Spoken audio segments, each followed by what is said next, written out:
Saving will never make you rich. Everyone was taught the same lie. Cut your coffee, skip the vacation, save 10%, and one day you'll be free. That math doesn't work. If you make $40,000 a year and save 50% of it, you will die broke. Saving is defense. Rich people don't play defense, they play offense. The math is brutal and simple. You cannot cut your way to $1 million. You can only earn your way there. Every dollar you save is a dollar you already had. Every dollar you learn to make is a dollar that didn't exist yesterday. The ceiling on saving is your expenses. The ceiling on earning is your imagination. Poor people optimize a shrinking number. Rich people optimize a growing one. This is why the person clipping coupons for 30 years retires with $60,000, and the person who spent 5 years building a skill that solves an expensive problem retires with $5 million. It's not because one worked harder.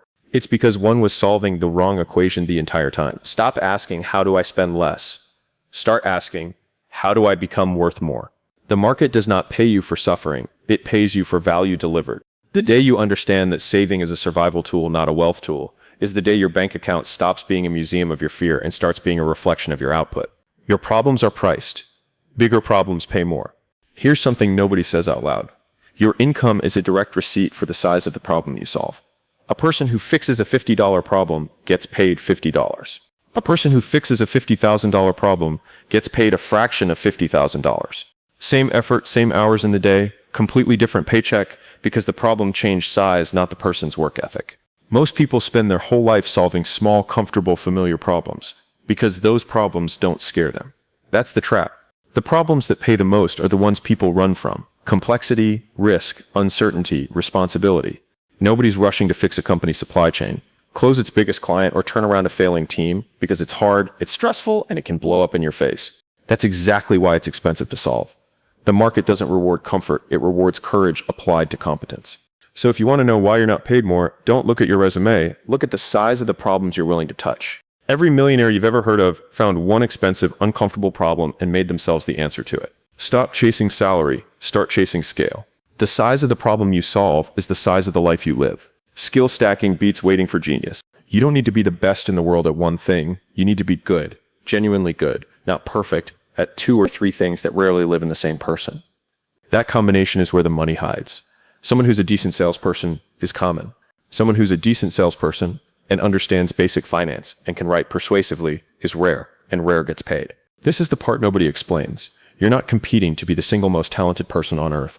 You're competing to be the most useful combination in the room.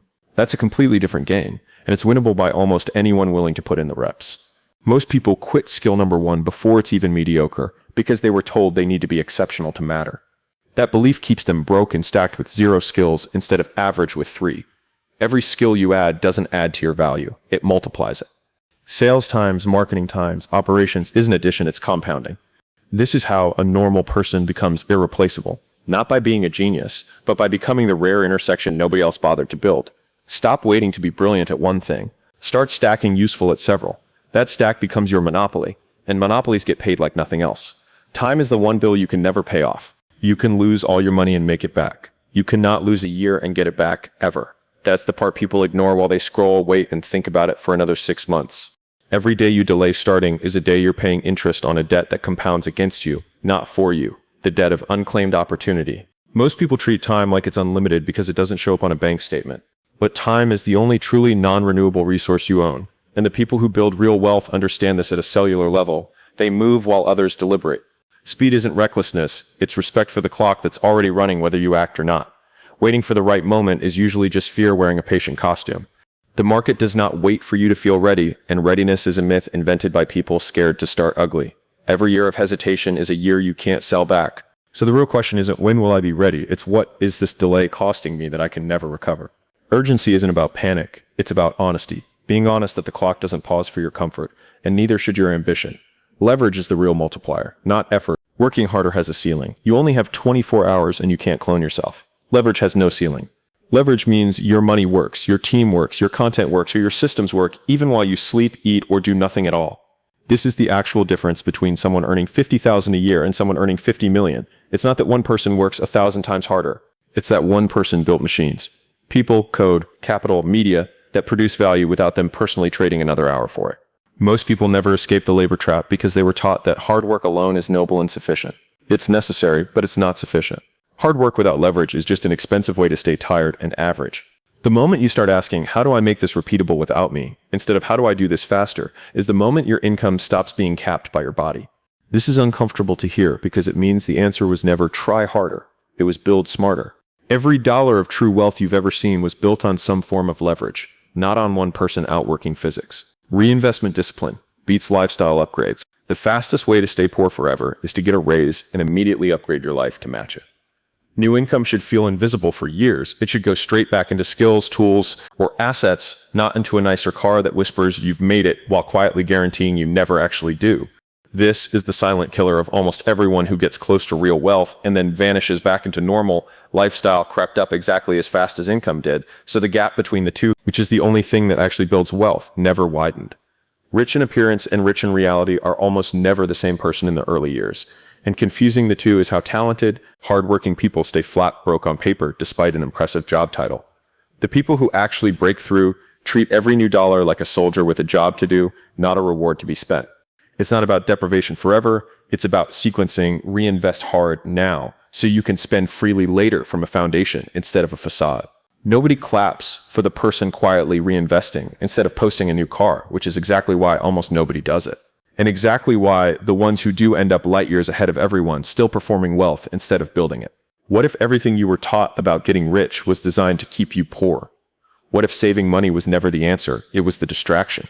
What if the person driving the nice car is drowning, and the person you'd never notice, the one reinvesting every dollar back into themselves, is about to be a millionaire in 18 months? What if the reason you're not rich has nothing to do with your effort and everything to do with the size of the problem you're solving? Small problems pay small. Big, uncomfortable, terrifying problems, the ones everyone else runs from, those pay millions. What if the clock you keep ignoring is the one thing you can never buy back? Every day you wait is a day gone, forever. What if wealth isn't built by working harder but by building something that works when you don't? Money, people, systems, moving without you.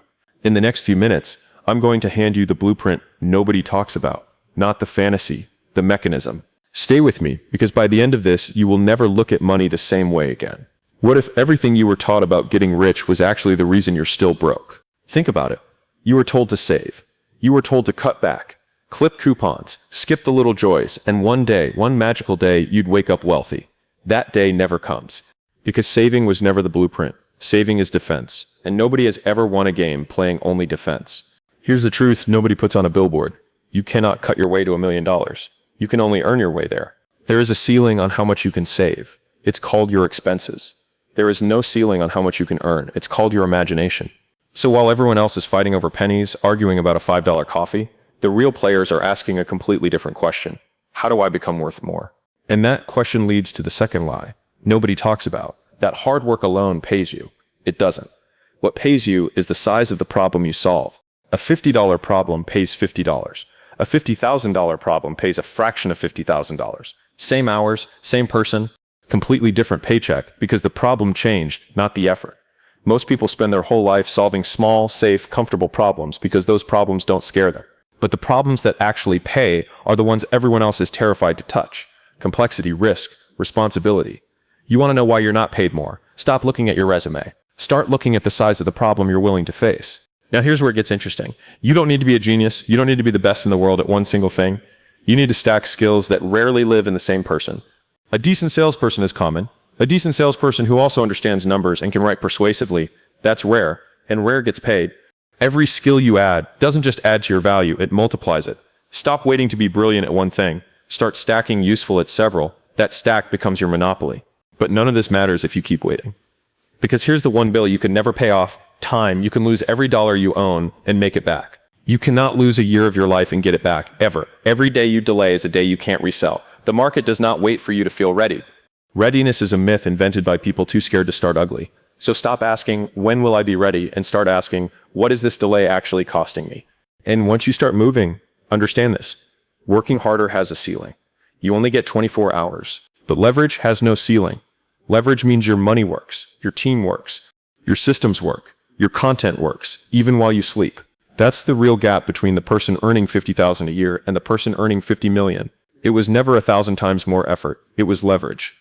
Stop asking, how do I work faster? Start asking, how do I build something that works without me? And when the money finally starts coming in, This is where almost everyone loses the entire game.